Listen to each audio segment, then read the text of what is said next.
to the future, as you saw in my notes. We live in an age where celebrities don't even need to exist. We can create them from nothing with just some data and the neural networks of artificial intelligence. The line between reality and fiction is blurring. What does that mean for a public sphere? This is actually off by 5 seconds. Okay, whatever.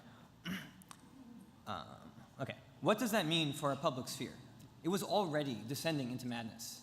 We need to think hard about what types of information environment can actually work, given the ways that technology can reshape it. Luckily, this boils down to one very easy question. How do we structure our civilization so that it fulfills our goals and values? In other words, how do we design a constitution? Like a constitution, we need a set of checks and balances. We need to ensure that our communication environment lets people make good enough decisions while still fulfilling other pesky goals and values like liberty and the pursuit of happiness. But there are so many questions to answer. How should our public sphere work? Who can talk? How much? How loudly? What can they say? Can they pretend to be people who they aren't? With what exceptions? Should companies be able to choose this, or governments? The individuals? And how do we inform at scale? How do we protect people from crazy new threats, from botnet disinformation to deepfakes? And is inoculation against these threats news, or is it education? How do we even find the best answers to these questions? We need new institutions, new ways of organizing people, capital, and power to take these challenges on, sometimes even acting as checks and balances on each other. Here's a tiny taste of some of the lower hanging fruit. Let's start with a success story. Since last year, new institutions have emerged to externally measure the impact of platforms. I directed a project at CSMR to continuously quantify the attention of users toward unreliable news sources. Platforms have also begun creating analogous systems internally.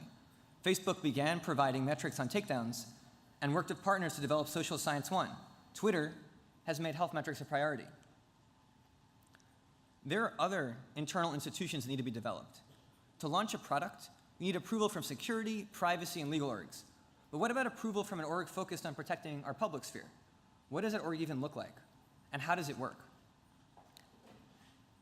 And then there's the idea of the Product Impact Advisory Board, a group of external experts focused on a particular issue area or region.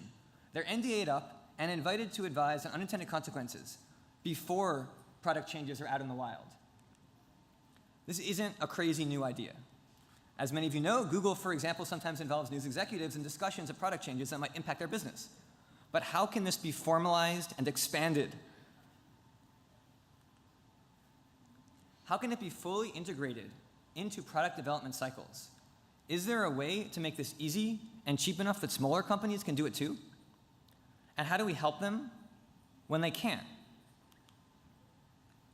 One approach is to create organizations that specialize in particularly tricky problems and that can support a whole ecosystem. We need more of these. The challenges we face are too hard to tackle alone. Speaking of not acting alone, we also need to be better at sharing knowledge and best practices. There are amazing organizations helping to ensure that working journalists don't get fooled. But we need to scale that up faster. And what about best practice sharing for platform technologists reshaping our public sphere? There's very little to help guide them. Technologists don't even have a dedicated email newsletter focused on these issues, though I'm working on this. And then there's the public, being fooled left and right, literally. How can we reach and support them? Not through schools. Adults don't go to school. Through platforms. What if that Facebook ad instead taught people how to distinguish news from noise? YouTube pre-rolls could do this too. We need organizations that work with platforms to teach web literacy in feeds and at scale. There are some folks who have gone off the deep end into fake news land, but our test suggests that most people desperately want to know this stuff. They want to be able to quickly sift fact from fiction. The world is getting really weird, and we need to keep up.